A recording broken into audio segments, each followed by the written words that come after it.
आगे बढ़ो, हम आपके साथ हैं। बहन जी आप आगे बढ़ो, हम आपके साथ हैं। सर्वजन के सम्मान में, बहन जी मैदान में, सर्वजन के सम्मान में, बहन जी मैदान में, मजदूरों के सम्मान में, बहन जी मैदान में, गरीबों के सम्मान में, मैदान में, पिछड़ों के सम्मान में, बहन जी मैदान में, महिलाओं के सम्मान में, बहन जी मैदान में, बहुजनों के सम्मान में, बहन जी मैदान में। बहन कुमारी माता जी जिंदाबाद, जिंदाबाद जिंदाबाद।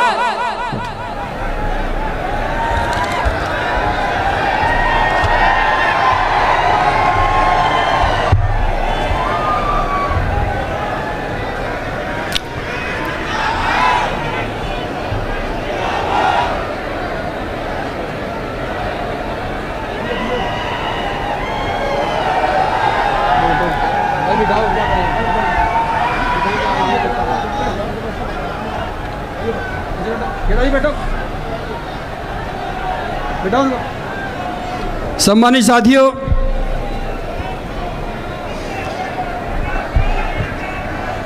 हमारे बीच में बहुजन समाज पार्टी की राष्ट्रीय अध्यक्ष देश के सबसे जनसभा को संबोधित करने का काम करें, आदरणीय बहन जी।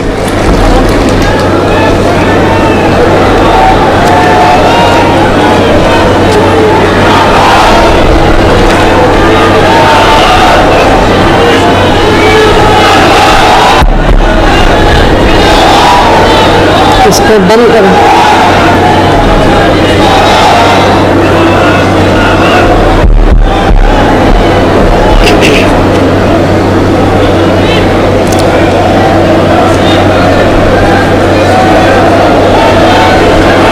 चुनावी जनसभा में इकट्ठा हुए बहुजन समाज पार्टी व भारतीय राष्ट्रीय लोकदल के बने इस गठबंधन के सभी छोटे बड़े पदाधिकारी, नेता एवं कार्यकर्ता ने आज आप लोग यहाँ हरियाणा प्रदेश में विधानसभा के लिए हो रहे आम चुनाव में अपने गठबंधन के उम्मीदवारों के समर्थन में हमें सुनने के लिए यहाँ भारी संख्या में इकट्ठा हुए हैं, तो उसके लिए मैं आप सभी लोगों का हार्दिक दिल से आभार प्रकट करती हूँ। जिनको कामयाब बनाने के लिए भारतीय राष्ट्रीय लोकदल के वरिष्ठ राष्ट्रीय महासचिव चौधरी अभय सिंह चौटाला जी व इनके सभी साथीगण तथा बीएसपी के भी नेशनल कोऑर्डिनेटर श्री आकाश आनंद व यहाँ के संयोजक श्री रणधीर बेनीवाल और इनके भी सभी साथीगण पूरे जी जान से लगे हुए हैं। और अब मैं आप लोगों का ध्यान यहाँ हरियाणा प्रदेश में विधानसभा के लिए हो रहे आम चुनाव में अपने इस बने गठबंधन की सरकार बनाने को लेकर कुछ जरूरी बातों की तरफ दिलाना चाहती हूँ। और इस संबंध में हमारी पार्टी का ये कहना है कि अपने देश को आजाद हुए वे भारतीय संविधान को भी लागू हुए अब वर्षों बीत चुके हैं, और इस लंबी अवधि में केंद्र व आपके हरियाणा प्रदेश में भी विभिन्न विरोधी पार्टियों की सरकारें रही हैं। लेकिन दुख की बात यह है कि इस दौरान आपके हरियाणा प्रदेश में भी यहाँ विरोधी पार्टियों की रही सरकारों में सर्व समाज में से खासकर दलितों, आदिवासियों, पिछड़े वर्गों, मुस्लिम व अन्य धार्मिक अल्पसंख्यकों के साथ साथ गरीबों, मजदूरों, किसानों, व्यापारियों एवं अन्य मेहनतकश लोगों का भी पूर्ण रूप से विकास व उत्थान आदि नहीं हो सका है। जिनकी सरकारों की गलत नीतियों एवं गलत कार्य प्रणाली आदि को अब इन्हें और ज़्यादा आजमाने की जरूरत नहीं है। और इस मामले में खास तौर से मैं दलितों, आदिवासियों व अन्य पिछड़े वर्गों के लोगों को ये बताना चाहूंगी कि इन वर्गों को परम पूज्य बाबा साहब डॉक्टर भीमराव अंबेडकर के कड़े संघर्ष एवं अथक प्रयासों से भारतीय संविधान में मिले कानूनी अधिकारों में से विशेषकर सरकारी नौकरियों में जो इन्हें आरक्षण की सुविधा मिली है, तो उससे यहाँ पहले कांग्रेस की और अब बीजेपी की तथा अन्य और पार्टियों की भी रही सरकारों की या चल रही सरकारों की जातिवादी सोच व मानसिकता के चलते इन्हें ये आरक्षण का पूरा लाभ नहीं दे पा रहे हैं। और अब तो इनके इस आरक्षण को ये पार्टियां, ये सभी पार्टियां, कांग्रेस, बीजेपी व अन्य जो जातिवादी पार्टियां हैं, ये सभी पार्टियां तो अब तो इनके इस आरक्षण को मान्य कोर्ट की आड़ में इसे प्रभावहीन बनाने में व खत्म करने की भी पूरी कोशिश में लगी हुई है। और इसका खास उदाहरण दिनांक 1 अगस्त 2024 को माननीय सुप्रीम कोर्ट का दिया गया निर्णय, जिसमें कोर्ट ने SC व ST के आरक्षण में, मैं इधर SC ST क्यों बोल रही हूँ, शेड्यूल कास्ट और शेड्यूल ट्राइब्स, क्योंकि संविधान में जो दलित वर्ग के लोग हैं, तो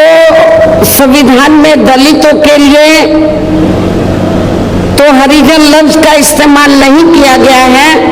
बल्कि अनुसूचित जाति व जनजाति लफ्ज का इस्तेमाल किया गया है। मैं चाहूंगी इन लोगों के जो पूर्व स्टेट अध्यक्ष हैं, तो मेरे ख्याल वो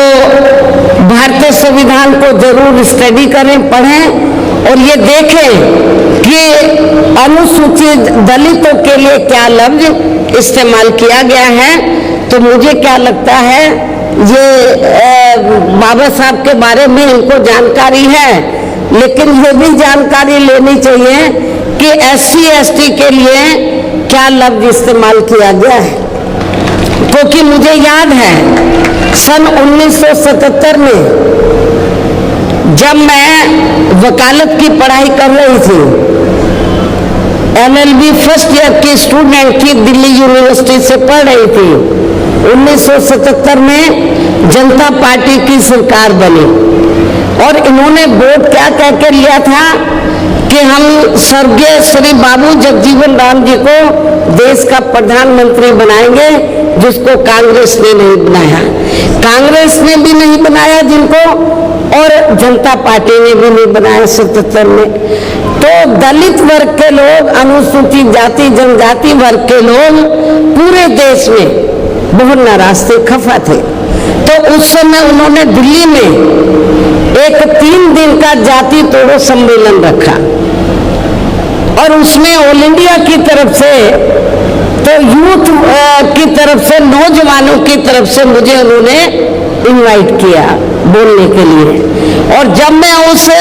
सम्मेलन में बोलने के लिए गई, तो वहां पर जितने भी जनता पार्टी के नेता थे, तो वो बार बार हरिजन हरिजन इस्तेमाल कर रहे थे। तो मैंने उनको कहा कि एक तरफ तो आप जाति तोड़ने की बात कर रहे हैं और दूसरी तरफ आप हरिजन कह रहे हैं। यदि हम इसको पॉजिटिव सेंस में लें तो हम तो हरि का मतलब ईश्वर, हम तो ईश्वर की औलाद होगी, तो बाकी लोग क्या शैतान की औलाद है? ये मैंने 1977 में जब मुझे उन्होंने ऑल इंडिया की तरफ से इनवाइट किया, तो ये मैंने वहां पर बोला था। तो उधर ही जो जनता पार्टी के जो नेतागण लोग थे उन्होंने माफी मांगी और कहा कि मैंने बोला कि आपको आज सरकार संविधान से चलती है और संविधान के हिसाब से आप लोगों को जो वीकर सेक्शन के लोग हैं तो उनको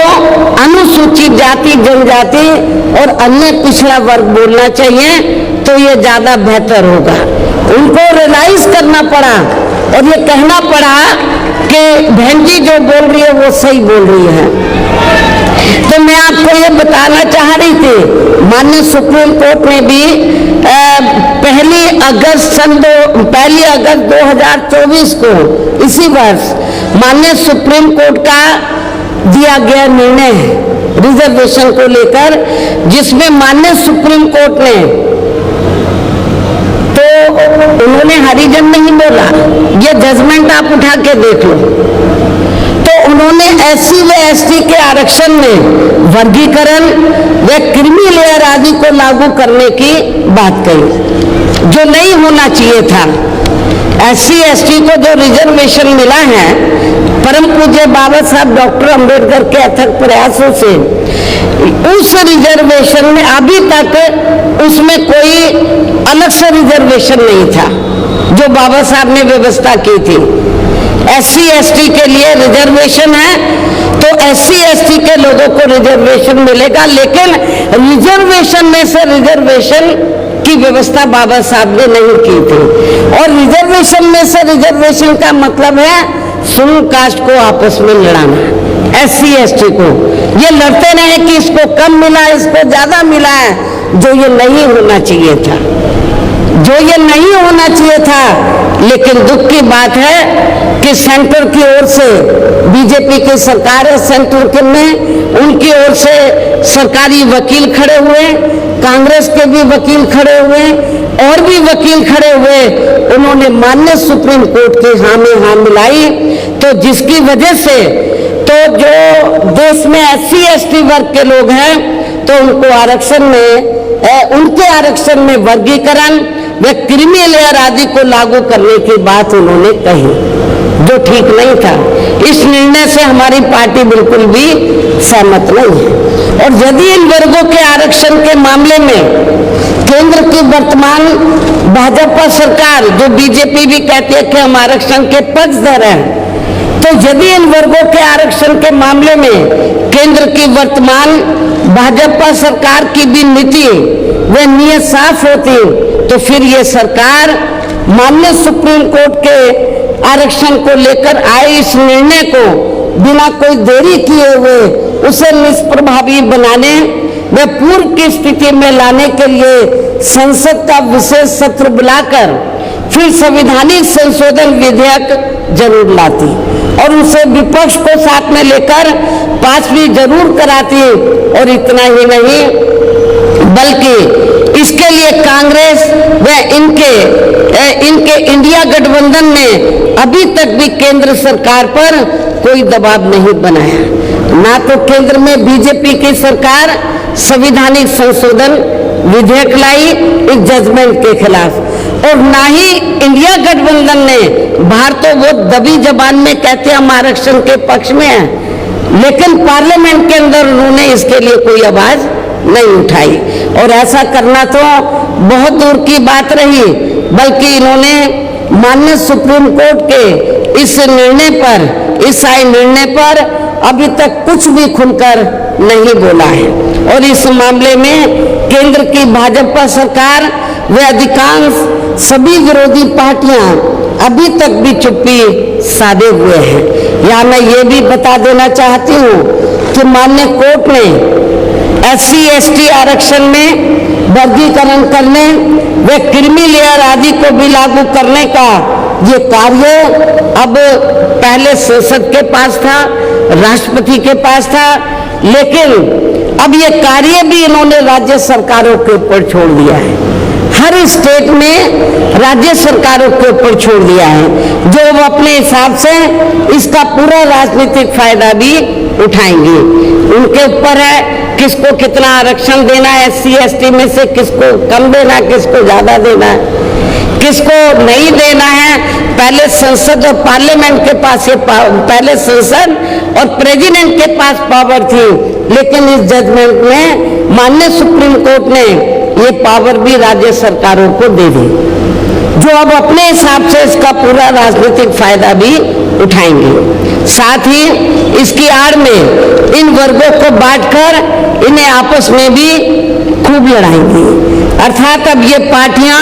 फूट डालो वो राज करो की नीति का भरपूर फायदा उठाएंगे, जबकि संविधान के मुताबिक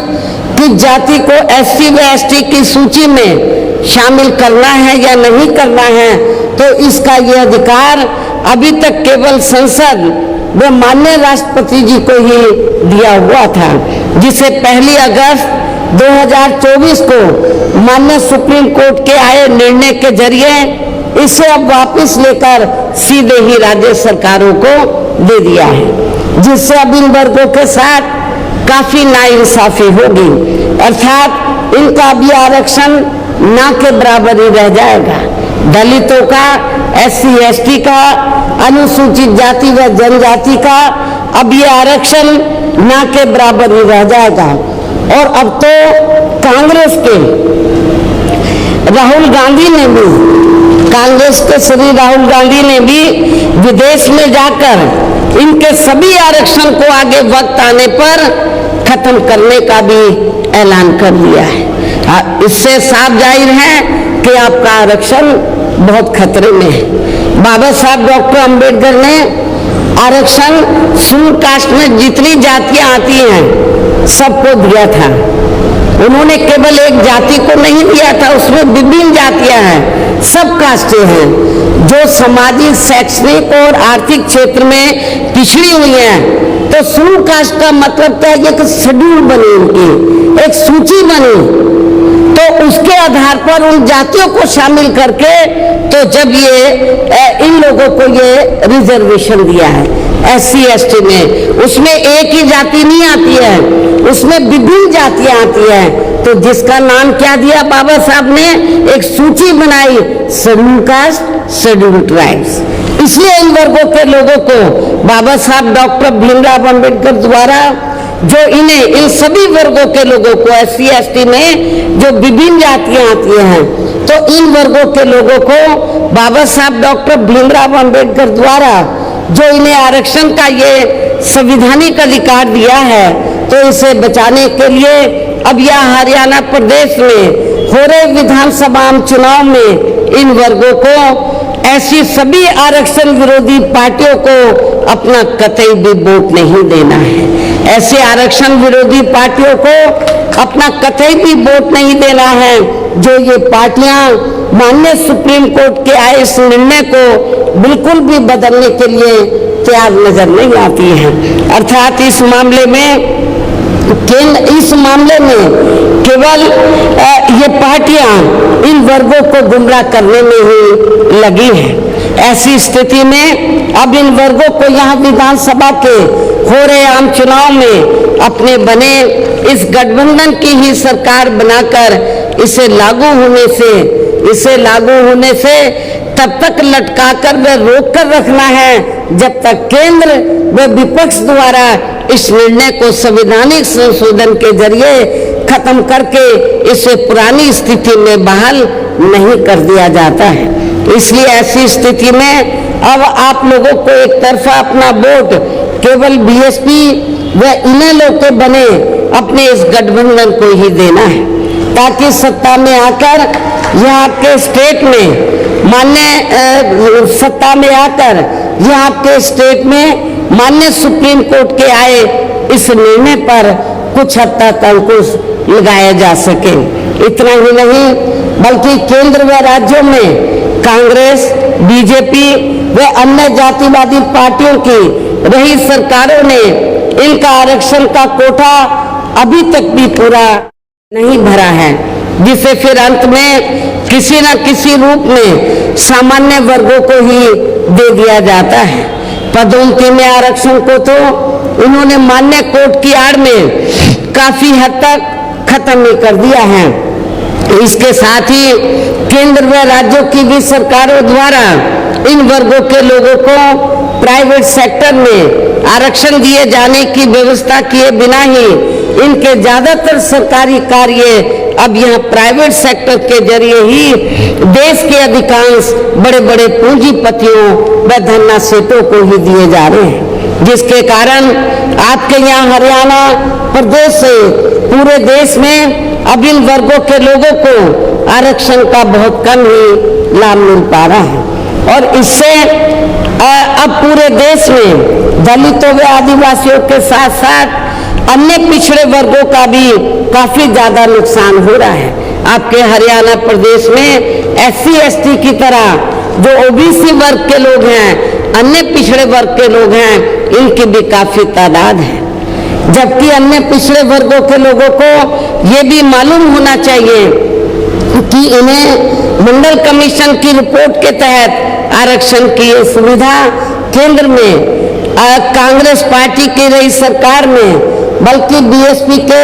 केंद्र की सरकार में नहीं, बल्कि BSP के कड़े संघर्ष एवं अथक प्रयासों से केंद्र में रही श्री BP सिंह की सरकार में ही मिली है, जिसका भी अब यहाँ जातिवादी विरोधी पार्टियों की चल रही सरकारें इन्हें पूरा लाभ नहीं दे पा रही हैं। इसके साथ ही श्री BP सिंह की सरकार में ही इन वर्गों के मसीहा परम पूज्य बाबा साहब डॉक्टर भीमराव अंबेडकर को भी यहाँ भारत रत्न की उपाधि से सम्मानित किया गया था, जिसके लिए वो हर प्रकार से पात्र भी थे। जबकि इन्हें ये सम्मान उनके जीते जी परम पूज्य बाबा साहब डॉक्टर भीमराव अंबेडकर के जीते जी केंद्र में रही कांग्रेस पार्टी की सरकार में बहुत पहले मिल जाना चाहिए था, लेकिन कांग्रेस पार्टी की सरकार ने इनके देहांत के बाद भी इन्हें काफी समय तक ये सम्मान नहीं दिया। इससे इन वर्गों के प्रति इस कांग्रेस पार्टी की हीन व जातिवादी मानसिकता साफ झलकती है। इतना ही नहीं, बल्कि इनके कारवां को आगे बढ़ाने वाले वे हर मामले में समर्पित रहे व्यक्तित्व मान्यवर श्री कांशीराम जी के देहांत होने पर केंद्र में रही इसी कांग्रेस पार्टी की सरकार ने इनके सम्मान में एक दिन का भी राष्ट्रीय शोक घोषित नहीं किया था। इसके साथ ही इन वर्गों के लोगों को जुर्म जाति से निजात दिलाने के लिए जो भी यहाँ नियम व कानून आदि बने हैं, तो उन पर भी केंद्र व राज्यों की सरकारें सही से अमल नहीं कर पा रही हैं, जिससे अब यह खासकर दलितों, आदिवासियों व अन्य पिछड़े वर्गों के ऊपर शोषण करने वाले लोगों का मनोबल और भी ज्यादा बढ़ रहा है। और ये सब हमें यहाँ आपके हरियाणा प्रदेश में भी काफी कुछ देखने के लिए मिल रहा है। इसी प्रकार हमें पूरे देश में मुस्लिम व अन्य धार्मिक अल्पसंख्यक समाज के लोगों की भी अधिकांश मामलों में हालत कोई खास अच्छी नजर नहीं आती है। इसके साथ साथ अपर कास्ट समाज व जाट समाज में भी खासकर गरीब लोगों की भी आर्थिक स्थिति अभी भी यहाँ आपके हरियाणा प्रदेश सहित पूरे देश में काफी ज्यादा खराब व दयनीय ही बनी हुई है। इनके अलावा आपके हरियाणा प्रदेश सहित पूरे देश में सर्व समाज में से विशेषकर यहाँ गरीब, मजदूर, किसान, कर्मचारी, व्यापारी एवं अन्य मेहनतकश लोग भी अपनी विभिन्न समस्याओं को लेकर अभी भी हमें काफी ज्यादा दुखी ही नजर आते हैं। और इनमें भी किसान वर्ग तो केंद्र में अभी तक की रही सभी सरकारों द्वारा बनाई गई उनके गलत नीतियों के कारण अब काफी ज्यादा परेशान व दुखी भी रहा है और अभी भी है। लेकिन इन सब की मुख्य वजह हमारी पार्टी केंद्र में व आपके हरियाणा प्रदेश में भी यहाँ अब तक की रही अधिकांश विरोधी पार्टियों की सरकारों की गरीब व किसान विरोधी तथा इनकी जातिवादी, पूंजीवादी व संकीर्ण मानसिकता के तहत बनाई गई उनकी गलत नीतियों एवं गलत कार्य प्रणाली को ही काफी हद तक जिम्मेवार मानकर चलती हैं और इस मामले में खासकर इनकी गलत आर्थिक नीतियों की वजह से ही आए दिन यहाँ पूरे देश में गरीबी, बेरोजगारी व महंगाई आदि भी काफी ज्यादा बढ़ रही है, जिससे आम जनता काफी ज्यादा परेशान व दुखी भी है। इसके साथ साथ अभी भी अपने देश में भ्रष्टाचार हर स्तर पर काफी ज्यादा व्याप्त है, जिससे आपका खुद का अपना हरियाणा प्रदेश भी, स्टेट भी अछूता नहीं रहा है। और इन सब का मुख्य कारण हमारी पार्टी आजादी के बाद से लेकर अभी तक केंद्र व देश के अधिकांश राज्यों में तथा आपके खुद के अपने हरियाणा प्रदेश में भी ज्यादातर सत्ता यहाँ खासकर पूंजीवादी पार्टियों, जातिवादी व पूंजीवादी पार्टियों के हाथों में ही आने को मानकर चलती है, जिसके कारण ही अब पूरे देश में व आपके खुद के अपने प्रदेश में भी अभी भी हमें यहाँ सर्व समाज के लोग अधिकांश मामलों में काफी ज्यादा दुखी व परेशान नजर आते हैं, जबकि पूरे देश में बीएसपी ही अकेली एक ऐसी पार्टी है जो विरोधी पार्टियों की तरह देश के बड़े बड़े पूंजीपतियों व धन्ना सेठों की आर्थिक मदद से नहीं बल्कि अपनी पार्टी के ही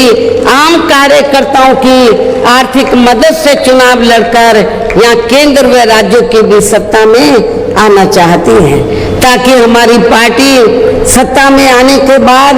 फिर बिना किसी दबाव के वे आजाद होकर सर्व समाज के लोगों की सभी समस्याओं का समाधान करके उन्हें हर मामले में व हर स्तर पर खुशहाल बना सके। और इसी आधार पर चलकर ही आबादी के हिसाब से देश के सबसे बड़े प्रदेश अर्थात आपके पड़ोसी प्रदेश उत्तर प्रदेश में 4 बार हमारी पार्टी ने अपने नेतृत्व में वह सरकार भी बनाई है और हमने अपने सभी चारों रही सरकारों में अपनी पार्टी की विचारधारा एवं सिद्धांतों के तहत चलकर वैसे तो वहाँ सर्व समाज के हितों का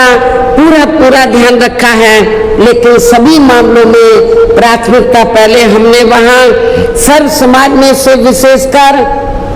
उन SC/ST वर्गों, पिछड़े वर्गों, मुस्लिम व अन्य धार्मिक अल्पसंख्यक समाज को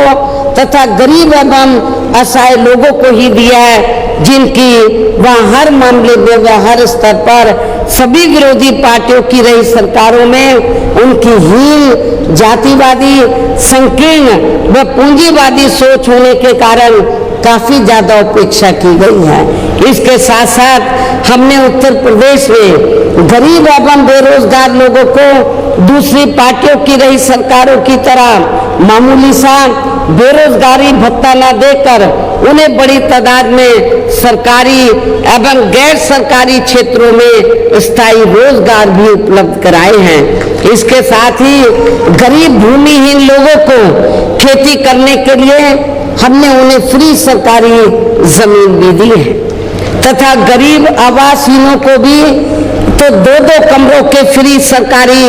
पक्के मकान भी दिए हैं, जिससे वहां लाखों गरीब लोगों को काफी फायदा पहुंचा है। शहरों व देहातों को भी विकसित किया गया है। देहातों को डॉक्टर अंबेडकर ग्राम विकास योजना के तहत, शहरों को मान्यवर श्री काशीराम जी शहरी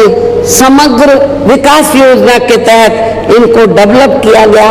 इसलिए क्योंकि शहरों में और देहातों में घुसते ही मालूम पड़ जाएगा कि ये दलितों की बस्ती है, ये कमजोर वर्गों की बस्ती है, जिनको जातिवादी मानसिकता के तहत आजादी के बाद से लेकर लगातार जिन भी पार्टियों की सरकारें बनी उन्होंने उनको विकसित नहीं किया। लेकिन जब बीएसपी की सरकार बनी तो हमने बाबा साहब के नाम से योजना बनाकर उन बस्तियों को डेवलप किया और भी बस्तियों को गांव में डेवलप किया, तो जिसकी वजह से उनका रहन सहन में काफी फर्क आया। इसके अलावा हमारी पार्टी की रही सरकार ने वहाँ विभिन्न क्षेत्रों में लगे लोगों के साथ साथ छात्रों, युवाओं, महिलाओं व बुजुर्गों आदि के हितों में भी अनेकों महत्वपूर्ण व ऐतिहासिक कार्य किए हैं। जिनसे उन्हें काफी ज्यादा लाभ पहुंचा है। किसानों की भी अधिकांश समस्याओं का काफी हद तक समाधान किया है तथा उनकी फसलों का भी उन्हें समय से उचित दाम दिया गया है, जो आपके हरियाणा में भी शायद कभी इतना फायदा किसानों को नहीं पहुंचाया गया होगा। इतना ही नहीं बल्कि हमने उत्तर प्रदेश में सर्व समाज के लोगों के ऊपर किसी भी प्रकार की कोई जुल्म जाति आदि भी नहीं होने दी है। इसके साथ ही हमारी पार्टी की रही सरकार ने अपने देश में दलित एवं अन्य पिछड़े वर्गों में समय समय पर जन्मे यहाँ महान संतों, गुरुओं व महापुरुषों में भी खासकर महात्मा ज्योतिराव फूले, छत्रपति साहू जी महाराज, श्री नारायण गुरु, बाबा साहब डॉक्टर भीमराव अम्बेडकर एवं मान्यवर श्री कांशीराम जी आदि को भी विभिन्न रूपों में पहली बार वह पूरा आदर सम्मान दिया है, जिन्हें विरोधी पार्टियों के लोग अभी तक भी आसानी से पचा नहीं पा रहे हैं। इस प्रकार से उत्तर प्रदेश में हमारी पार्टी ने अपने सभी चारों रहे शासनकाल के दौरान वह हर मामले में व हर स्तर पर सर्व समाज के लोगों को काफी बेहतरीन सरकार दी है। और यदि आप लोग भी यहाँ अपने हरियाणा प्रदेश में गरीबों, किसानों व आम जनहित के तथा विशेषकर कमजोर एवं उपेक्षित वर्गों के हितों में ऐसे ही कार्य करना चाहते हैं, इसके साथ ही आपके प्रदेश की जनहित से जुड़ी जो भी यहाँ स्थानीय समस्याएं हैं तो उन्हें भी आप दूर करना चाहते हैं, तो फिर आप लोगों को भी उत्तर प्रदेश की तरह ही यहाँ अपने हरियाणा प्रदेश में भी अपने इस बने गठबंधन की सर्वजन हिताय व सर्वजन सुखाय की नीतियों पर आधारित ही सरकार बनानी होगी, जिसके लिए अब आप लोगों को यहाँ अपने हरियाणा प्रदेश में विधानसभा के लिए हो रहे आम चुनाव में अपने बने इस गठबंधन का ही बेहतर रिजल्ट लाना होगा। इसके साथ ही आप लोगों को वोट पड़ने तक यहाँ की सत्ताधारी पार्टी भारतीय जनता पार्टी व अन्य सभी विरोधी पार्टियों के साम दाम दंड भेद आदि हथकंडों से भी जरूर सावधान रहना है। और इस मामले में खासकर आप लोगों को विरोधी पार्टियों के जारी किए गए उनके हवाई व प्रलोभन भरे चुनावी घोषणा पत्रों आदि के बहकावे में तो कतई नहीं आना है। बातें बड़ी बड़ी करते हैं, सत्ता में जब आ जाते हैं तो वो उनको रद्दी में जैसे टोकरी रद्दी की टोकरी में फेंक देते हैं वैसे फेंक देते हैं। तो इस मामले में खासकर आप लोगों को विरोधी पार्टियों के जारी किए गए उनके हवाई व प्रलोभन भरे चुनावी घोषणा पत्रों आदि के बहकावे में तो कतई नहीं आना है, जिन्हें ये पार्टियां सत्ता में आने के बाद अधिकांश अमल में नहीं लाती हैं, जिस पर से अब जनता का काफी हद तक विश्वास भी उठ गया है। इसलिए हमारी पार्टी किसी भी चुनाव में अपना कोई भी चुनावी घोषणा पत्र आदि जारी नहीं करती है। वैसे भी हमारी पार्टी कहने में बहुत कम बल्कि कार्य करके दिखाने में ही ज्यादा विश्वास रखती है, अर्थात जो कहती है तो उसे करके भी दिखाती है। ये सब हमने उत्तर प्रदेश में बिना चुनावी घोषणा पत्र के जारी किए हुए ही 4 बार सरकार बनाकर सरकार बनने के बाद तब हमने ये घोषणा की हम ये काम करेंगे सरकार का बजट देखकर। और अब संक्षेप में मेरा यही कहना है कि आप लोगों को अपने खुद के व अपने हरियाणा प्रदेश के भी हित में यहाँ बीएसपी व इनेलो के बने अपने इस गठबंधन की ही सरकार बनाना बहुत जरूरी है। और अब आप लोगों को अपने इस गठबंधन के ही उम्मीदवारों को ज्यादा से ज्यादा कामयाब बनाना है, जिसके लिए बीएसपी के उम्मीदवारों को हाथी चुनाव चिन्ह के सामने वाले बटन को दबाकर तथा राष्ट्रीय लोकदल के उम्मीदवारों को चश्मा चुनाव चिन्ह के सामने वाले बटन को दबा के उन्हें जरूर जिताना है। इस प्रकार से आप लोगों को अपने बने इस गठबंधन की ही पूर्ण बहुमत की सरकार बनाना है और सरकार बनने पर फिर गठबंधन की ओर से आपके हरियाणा प्रदेश का मुख्यमंत्री चौधरी श्री अभय चौटाला जी को ही बनाया जाएगा, जिनको मेरे आशीर्वाद के साथ साथ इनके पिता चौधरी ओम प्रकाश चौटाला जी का भी पूरा आशीर्वाद प्राप्त है। वैसे स्वर्गीय चौधरी देवीलाल जी का भी हमेशा इन पर आशीर्वाद बना रहा है। इनके साथ साथ गठबंधन की ओर से बीएसपी का एक डिप्टी सीएम दलित वर्ग का अम्बेडकरवादी दलित वर्ग का तथा दूसरा डिप्टी सीएम अन्य पिछड़ा वर्ग या अपर कास्ट समाज में से ही बनाया जाएगा। और ये डिप्टी सीएम, ये दोनों डिप्टी सीएम कौन होंगे, इसका फैसला चुनाव का नतीजा आने के बाद ही किया जाएगा। इन्हीं जरूरी बातों के साथ ही अब मैं आप सभी लोगों से अपने बने इस गठबंधन के अधिकांश उम्मीदवारों को जिताकर अपने यहाँ गठबंधन की ही सरकार जरूर बनाना है, इस उम्मीद के साथ ही अब मैं केंद्र सरकार से देश में जातीय जनगणना